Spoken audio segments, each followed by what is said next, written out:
كنتم خير أمة أخرجت للناس تأمرون بالمعروف وتنهون عن المنكر وتؤمنون بالله. الحمد لله رب العالمين والصلاة والسلام على أشرف الأنبياء والمرسلين أما بعد. Avant de poursuivre avec notre série concernant les noms et les attributs d'Allah Jalla fi'oula, comme je vous l'avais dit en introduction à cette série-là, de temps à autre, on s'arrêtera pour traiter un sujet particulier. Bien que tous les sujets traités en islam ont une relation directe ou indirecte avec les noms et les attributs de notre Seigneur Jalla fi'oula. Parmi ces sujets spécifiques que je voulais traiter, c'est le sujet qui a une relation avec l'iman, la foi. Alors on comprend tout à fait que ici, la foi a une place essentielle, primordiale dans la vie du musulman. Car un musulman, un croyant, ne peut cheminer sereinement vers son Seigneur Tabaraka wa Ta'ala sans cette force, sans ce moteur qui n'est autre que l'iman, la foi. Alors beaucoup se plaignent, directement ou indirectement, de manière verbale ou indirectement à travers leur comportement, de la baisse de foi. Et certains vont jusqu'à dire « au secours ». Ils appellent à l'aide, ma foi baisse, je ne sais plus quoi faire. Je ne ressens plus de iman, de foi. Et là on parle ici d'un côté spirituel, je ne ressens plus rien dans mon cœur. Je sens que mon cœur est en train de mourir. Et personne n'est à l'abri de voir sa foi diminuer. Nous sommes des êtres humains, nous sommes des créatures faibles. Mais de là à voir sa foi diminuer à tel point qu'on n'arrive plus à adorer notre Seigneur Tabaraka wa Ta'ala, qu'on n'a plus cette croyance ferme en notre Seigneur Jalla fi'oula, là il y a quelque part urgence. Ici, il y a des remèdes à apporter. Il y a une intervention urgente ici à faire afin d'aider notre frère, afin de s'aider soi-même si cela nous arrive à nous-mêmes. Alors il faut savoir, ayyuhal akhyar, que l'iman, la foi dans la vie du musulman, dans la vie du croyant, c'est ce qu'il y a de plus important. Il y a beaucoup de choses qui sont importantes, même des choses mondaines. Dieu ne nous a pas dit d'abandonner la vie d'ici-bas, mais si on réunit toutes les choses dans la vie du croyant, ce qu'il y a de plus important pour la vie du croyant, comme on le sait toutes et tous, c'est l'iman, la foi. C'est pour ça qu'il faut savoir que la foi est un trésor inestimable, facile à dérober, difficile à protéger et préserver. Donc préserve ta foi, ya Abdallah. À toi de préserver au mieux ta foi, l'iman. Ça ne s'achète pas avec de l'argent. Ça ne se gagne pas avec une seule action. Ça se travaille, ça demande beaucoup d'efforts pour fortifier sa foi, faire grandir sa foi. Donc ne gâche pas tout quand tu as fourni beaucoup d'efforts. Car on sait très bien qu'une personne peut accomplir énormément d'actions qui vont faire augmenter sa foi tout au long de sa vie. Et à un moment, tout va partir en l'air à cause de X ou Y raison. Plusieurs raisons peuvent intervenir. Donc, personne n'est à l'abri. Et quand tu ressens ici une augmentation de foi, où tu sens que tu as la foi, préserve-la. Et le prophète, alayhi salatu wassalam, parmi les invocations qu'il disait, qu'il citait le plus lui-même, pour nous rappeler que personne n'est à l'abri de voir sa foi diminuer plus que cela, de voir sa foi disparaître complètement. Alors certains se mettent à rire quand ils voient quelqu'un qui a abandonné la religion, qui ne prie plus ou qui a changé de religion. Certains disent « Oh là là, regarde ce qu'il a fait ». Personne n'est à l'abri ici de voir sa foi disparaître et de prendre un autre chemin. Donc toi, tu dois te préoccuper de ta propre foi et de répéter ce que le prophète alayhi salatu wassalam disait de jour comme de nuit. « Ya muqallib al-qulub, thabbit qalbi ala dinik » Ô toi qui retourne les cœurs, raffermis, laisse mon cœur dans ta religion. Personne n'est à l'abri. Donc il faut savoir, ayyuhal akhyar, que la foi, c'est quelque part l'âme, ruhul qalb, l'âme du cœur. Donc le cœur sans âme meurt. Je parle d'un point de vue spirituel. Ici, la foi, c'est l'âme du cœur du croyant. Et l'âme de la foi, l'iman, c'est le Coran. Donc sans Coran, d'un point de vue spirituel, ton cœur meurt. Donc ici, a fortiori, le Coran, ici, s'il n'est pas présent dans le cœur du croyant, le cœur spirituel du croyant meurt. Et c'est pour ça que le prophète alayhi salam fi sahih a dit que une poitrine, un cœur sans Coran, c'est comme une maison en ruine.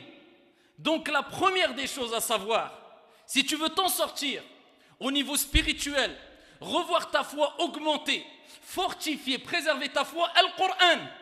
Donc quelqu'un qui te dit ma foi elle baisse, je ne sens plus ma foi, je ne sens plus mon iman, je n'arrive plus à adorer mon Seigneur. Jalla fi'ula. Première question qui se pose, quelle est ta relation avec le Coran? Ibn al-Jawzi rahmatullahi alayhi disait, toute personne qui a un mushaf, un exemplaire, un Coran, un exemplaire du Coran chez lui, il doit le lire quotidiennement, chaque jour il doit le lire, ne serait-ce que quelques versets. Te rappelle que la relation avec le livre d'Allah Jalla wa Ala, eh bien ça doit être telle ta relation avec la nourriture. Tu as besoin de manger et de boire chaque jour pour préserver ton corps, ta santé, ta vie. Tu dois ici te nourrir de manière spirituelle du Coran chaque jour si tu veux préserver ta foi, ton âme, qui fait vivre ta foi. Donc le Coran, c'est quelque chose de primordial. Et pour vivre avec le Coran, c'est de lire, comme disait Ibn al-Jawzi, ne serait-ce que quelques versets par jour, minimum. Au moins tu as ouvert le mushaf. Kalamullah, Allah te parle, tu as une conversation avec Dieu. Tu veux quoi de plus? Ce n'est pas un message de n'importe qui. Ce n'est pas un roi qui t'envoie un message, un président qui t'envoie un message qui te mettrait dans tous tes états. C'est le roi des rois, c'est Allah, c'est le Seigneur des mondes qui t'envoie un message. Il suffit d'ouvrir le mushaf. Et voilà, tu reçois le message. Et Abdallah, tu ne sais pas lire l'arabe, lis le français. Tu es turc, tu veux lire en turc, lis en turc. Tu es anglais, lis en anglais, lis. Au moins, tu as la traduction du sens. Mais le mieux est de lire en arabe. Apprends l'arabe. Concentre-toi dans la lecture arabe. Savoir réciter le Coran correctement. Les bases du tajwid. Au moins, tu ouvres, même si tu lis doucement. Chaque lettre, tu as 10 hasanat. Tu as des centaines de hasanat en lisant 2 lignes du Coran, des centaines. Des milliers de hasanat en lisant 2-3 pages. Tu veux quoi de plus, ya Abdallah? Donc ici, il dit, ne serait-ce que de lire quelques versets chaque jour, afin de ne pas faire partie des gens qui ont abandonné le Coran. Car il y a des gens qui ont abandonné le Coran. Pour faire partie des gens qui n'ont pas abandonné le Coran, au minimum, lis quelques versets par jour. Et ça, c'est déjà le premier pas pour préserver sa foi. Parce que ça, c'est l'âme de la foi. Quelle est la preuve qui nous rappelle que le Coran, c'est l'âme de la foi? Donc la foi sans âme, sans Coran, il n'y a plus de foi. Allah Jalla wa Ala dit wa kadhalika awhayna ilayka ruhan min amrina. Allah il a appelé le Coran ruhan. Et c'est ainsi on t'a révélé une âme, un esprit provenant de notre ordre. Le Coran a plusieurs appellations, le Coran a plusieurs sens. Mais parmi les sens, parmi les appellations qui ont été attribuées au Coran et qui sont les plus grandioses, c'est ça, Ruhan minna. C'est-à-dire qu'Allah Jalla wa Ala a fait de ce Coran une âme pour les cœurs, une âme pour les esprits, une âme pour la foi, al-iman. Donc si tu enlèves cette âme-là, je parle d'un point de vue spirituel pour les croyants musulmans, eh bien ici, il ne faut pas s'étonner si tu n'as plus la foi parce qu'elle est morte, ou elle s'est trop affaiblie parce que tu as pris trop de distance avec le Coran.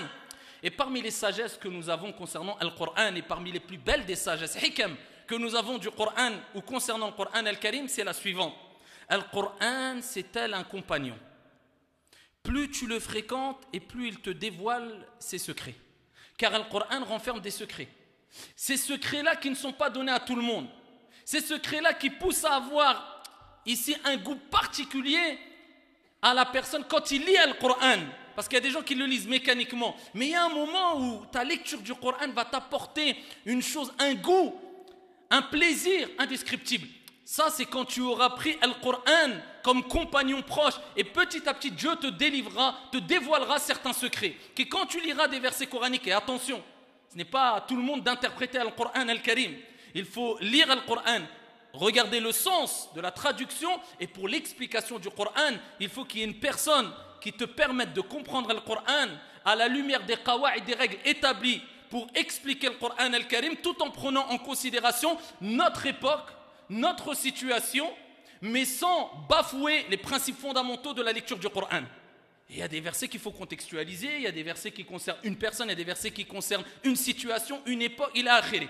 Mais vivre avec le Coran, c'est s'efforcer à lire et à comprendre le Coran al-Karim, le sens du Coran, afin ici de sentir la foi qui augmente. Et ça, c'est la première étape si tu veux préserver ta foi ou tu veux renouveler ta foi. Le but ici, c'est de permettre de préserver ou renouveler. La foi se renouvelle, elle se renouvelle. Qui l'a dit? Le prophète alayhi salam, comme on va le voir. Il faut renouveler sa foi et on doit tous renouveler notre foi. de manière constante, chaque jour ça se renouvelle, rapporté par l'imam al-Hakim. Bisanadin sahih. Le prophète alayhi afdalus salati wa askat taslim, il nous dit al-iman, la foi. La foi s'abîme, la foi s'use dans vos poitrines. Subhanallah. Nous ne sommes pas infaillibles, nous sommes des êtres faibles. Nous faisons toutes et tous des péchés. Nous avons toutes et tous nos faiblesses. Et nous avons un Seigneur qui aime pardonner et qui est le grand pardonneur. Allahumma innaka afouun karimun tuhibbul afwa fa'fu anna. C'est parmi les invocations qu'Aïcha disait pendant Ramadan, et particulièrement dont le prophète lui a recommandé de dire si elle tombait dans Laylatul Qadr. Oh Allah, tu es le grand pardonneur, tu aimes pardonner, pardonne-moi. Par contre, cette faiblesse fait qu'on a besoin de renouveler notre foi. C'est le prophète qui l'a dit. Il dit, la foi s'abîme, la foi s'use dans vos poitrines. Comme s'abîme le vêtement. Eh bien, demandez à Allah de renouveler votre foi. Le prophète a dit tout simplement, à travers quoi? Deuxième solution. Pour renouveler ta foi, Al-Qur'an. Deuxième solution, ad-du'a. Tu dis, Allahumma jaddidil iman fi qalbi. Ou en français, oh Allah, renouvelle. Les termes qu'a dit le prophète alayhi salam, renouvelle la foi dans mon cœur, dans tes prosternations, entre l'adhan et l'iqama, quand tu vas à la mosquée, quand tu fais siyam, quand tu fais des invocations, demande à Dieu de renouveler ta foi parce qu'elle s'use, elle s'abîme comme s'abîme le vêtement, comme l'a dit le prophète alayhi salatu wassalam. Deuxième des choses. Troisième des choses, hilaqu dhikr, les cercles d'évocation et d'invocation. Alors des gens se plaignent, ma foi elle baisse. Quelle est ta relation avec le Coran? Presque rien. Mais pourtant je t'entends tous les jours, tu polémiques, tu rentres dans des sujets polémiques très dangereux, très ici difficiles à comprendre et à saisir, qui même peut-être peuvent provoquer ta perte. Tu rentres dans des terrains qui te dépassent.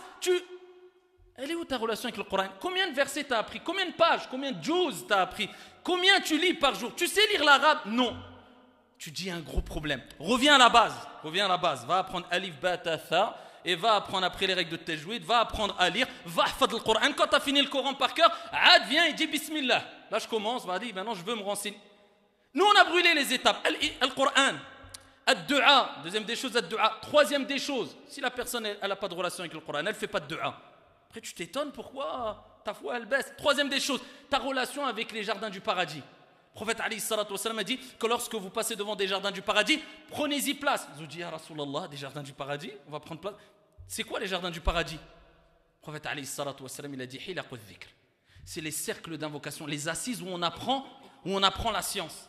On apprend le Coran, on apprend la science, on apprend l'aqidah, on apprend le fiqh, la jurisprudence, on apprend le comportement, la vie du prophète. Participe jusqu'à ce qu'il est relaté dans Sahih Muslim, un hadith, où le prophète alayhi salatu wassalam a dit, Allah a des anges. Qui ici Allah les a créés pour rechercher les cercles d'invocation et d'évocation. Majalisul ilm, les assises de science. Ils cherchent que ça. Quand ils les trouvent, le hadith est long. Ici, à la fin, il y a des anges qui disent à Allah, ya Allah. Parmi eux, il y a une personne qui est là, dans l'assise de science. Oh, il n'est même pas venu pour assister au cours. Il a vu il s'est assis. Presque on pourrait dire entre guillemets comme c'était un peu un touriste. Bon, je suis là, je m'assois. Et ici, Allah Jalla wa Ala dit, même lui, ses péchés sont pardonnés. Parce qu'il a prévenu avant cela que les péchés des gens qui assistent aux assises de science, sont pardonnés. Ils ont dit, cet homme-là dit, même lui, ses péchés sont pardonnés. Tellement que la miséricorde est intense à ce moment-là. Et les péchés, ça empêche la foi d'augmenter. Donc, c'est des assises de purification. Dis-toi que c'est des assises de purification. Rapporté par l'imam Muslim, le prophète alayhi salatu wassalam a été jusqu'à dire La yajtami'u qawm fi baytin min buyutillah. Il n'a pas dit dans un institut, il n'a pas dit dans une école religieuse, il n'a pas dit dans une demeure, alors que tout cela c'est autorisé, c'est méritoire. Regardez la particularité des mosquées. Fi baytin min buyutillah. Il n'y a pas de groupe de personnes qui se réunissent dans une demeure parmi les demeures de Dieu, les mosquées. Sans que les anges ne les entourent. Ou avant il dit Illa nazalat alayhimus sakina yatluna kitab Allah. Il n'y a pas un groupe de personnes qui se réunissent dans une demeure parmi les demeures d'Allah. Yatluna kitab Allah, qui lisent le Coran. Les ulama ils ont dit c'est am, c'est général, toute science. Wa yatadarasunahu baynahum, et qu'ils l'enseignent les uns les autres. Ils l'enseignent, ils l'étudient Illa nazalat alayhim as-sakina, sans que la sérénité descende sur eux. On a tous besoin de sérénité dans ce monde de stress ou pas? Le monde, il est rempli de stress. Là, c'est un moment de spiritualité, de calme, de repos, afin que tu sortes avec le calme, le repos, la paix. Tu trouveras la paix intérieure à travers ces assises de science, qui t'appellent à la paix afin de répandre la paix. Eh bien, ici, as-sakina descendra. Et ensuite, le prophète, il dit, wa ghashiyatuhumur rahma. Ar-rahma, la miséricorde les entoure. Et wa haffathumul malaika. Il y a les anges qui sont autour d'eux, qui les couvrent de leurs ailes. Wa dhakarahumullahu fi man indah. Et Allah les cite, les mentionne. Imagine-toi, Fulan ibn Fulan. Allah, il te mentionne. Quel honneur, tu veux quoi de plus? Dieu te mentionne dans les nobles assemblées devant le malaïka. Un tel Muhammad ibn Fulan. Allah te mentionne parce que tu as participé à cette assise de science. Eh bien ça, c'est des assises qui te permettent de monter al-iman. Quand tu as l'occasion de participer, participe. Parce que demain, peut-être, tu n'auras plus l'occasion et tu vas t'en mordre les doigts, ya Abdallah. Et des gens rêveraient de pouvoir se déplacer, ils ne peuvent pas. Alhamdulillah, nous sommes à une époque où maintenant c'est très facile. Il y a Internet, bien qu'il faut faire très attention à ce qu'on voit et ce qu'on écoute, mais il y a une facilité. Mais être présent physiquement, ça n'a rien à voir, tant au niveau de la récompense qu'au niveau de ce que tu vas ressentir et comment tu vas bénéficier. Il ne faut pas rêver, ça n'a rien à voir. Donc quand tu peux le faire, fais-le. Et Sahaba, radiyallahu anhum wardahum, vous savez comment ils appelaient ces cercles d'invocation? Les assises de foi. Jusqu'à ce qu'il ait rapporté, comme l'a mentionné l'imam al-Bukhari, que Mu'adh ibn Jabal, quand il croisait un homme, il disait Ijlis bina nu'minu sa'a. Al-iman nu'minu sa'a. Il disait, viens, assis-toi avec nous, afin qu'on partage cette croyance, cette foi pendant 1 heure. Quand ils se rencontraient, ils discutaient, ils évoquaient Dieu, eh bien ils appelaient cela des cercles de foi, de iman. C'est là où elle est la foi. La foi, elle se concentre parce qu'il y a plusieurs croyants réunis dans un endroit. Donc la foi se concentre, comme quand les croyants se réunissent pour la prière obligatoire dans une mosquée. Ça n'a rien à voir au fait qu'une personne prie seule chez lui. Parce qu'il y a un concentré de foi. La récompense est meilleure. La prière accomplie en groupe, elle est 25 fois meilleure qu'une prière accomplie seule. Quand il y a un concentré de foi, cela est préférable. Parmi les choses aussi, la retenue, ça c'est la 3e. 4e, al-dhikr, de manière générale. L'évocation. Fais beaucoup de dhikr, c'est facile. Et c'est gratuit. Et ça rapporte beaucoup. Subhanallah, alhamdulillah, Allahu Akbar. Tout le monde peut le faire. Allah aime énormément le dhikr. Et Allah dit dans le Coran, Ala bi dhikrillahi tatma'innul qulub. N'est-ce pas avec le dhikr, l'évocation de Dieu, que les cœurs se tranquillisent? Toi, tu ne le vois pas tout de suite. Ce n'est pas quelque chose de perceptible tout de suite. Mais au bout de 3 heures, au bout de 2 jours, à force de le faire, tu vas voir que ton cœur va s'apaiser. Et ça va préserver, ça va nettoyer ton cœur et préserver ta foi, al-iman. 4e, 5e, al-amal salih, les bonnes actions. Il faut savoir que les bonnes actions te permettent d'augmenter ta foi, bi'idhnillah. Parce que al-iman yazidu bi ta'ati ar-rahman wa yanqusu bi ta'ati ash-shaytan. Car la foi, elle augmente avec l'obéissance du miséricordieux et elle diminue la foi avec l'obéissance de shaytan. C'est-à-dire, plus tu désobéis à Allah, et plus ta foi baissera. Plus tu obéis à Dieu, et plus ta foi augmentera. Et les compagnons l'avaient compris, ayyuha al-akhyar. Ils ne perdaient pas leur temps. Comme disait ici un ancêtre pieux et vertueux, il disait, quand tu perds ton temps, sache que la mort te recherche. Tu as un avis de recherche, la mort, al-maut. Rapporté par l'imam Muslim, un jour le prophète alayhi salatu wassalam a dit aux compagnons radiyallahu anhum wa ardahum, qui d'entre vous aujourd'hui, on ne dit pas dans l'année, hein, imaginez-vous comment ils avaient compris l'islam. Maintenant, nous, malheureusement, on a l'impression que la foi se manifeste à travers les traits apparents, comme je ne cesserai de le répéter. Et on a tout misé. Quelqu'un a une barbe, quelqu'un a un hijab, quelqu'un a un qamis, quelqu'un, il a la foi. Quelqu'un n'a rien de cela, il n'a pas la foi. Alors que peut-être celui qui est discret a plus de foi que toi, une foi qui lui permettrait de déplacer des montagnes. Sa relation est très forte entre lui et Dieu et il est sincère. L'autre non. Donc je ne dirais pas, comme le proverbe le dit, l'habit ne fait pas le moine. Mais je dirais simplement l'habit ne fait pas, je ne dirais même pas l'imam, parce que maintenant l'imam c'est un mot qui est un fourre-tout, jusqu'à ce que des gens pensent que l'imam aura un jugement et les autres n'auront pas le même jugement. Tout le monde au même piédestal. Toi tu vas te rendre des comptes comme l'imam il a rendu des comptes. Pas l'imam mieux que toi ou pas mieux que toi. Je dirais l'habit ne fait pas le pieux, tout simplement. Eh bien les compagnons, ils étaient dans l'action concrète, saine, et des actions qui apportaient le bien autour d'eux, pas le mal. Ils construisaient, ils détruisaient pas. Le prophète il dit, qui d'entre vous jeunes Ana ya Rasulallah. Abu Bakr, il a dit moi. Il a dit, qui d'entre vous a suivi un cortège funèbre dans la même journée? Ana ya Rasulallah. Moi.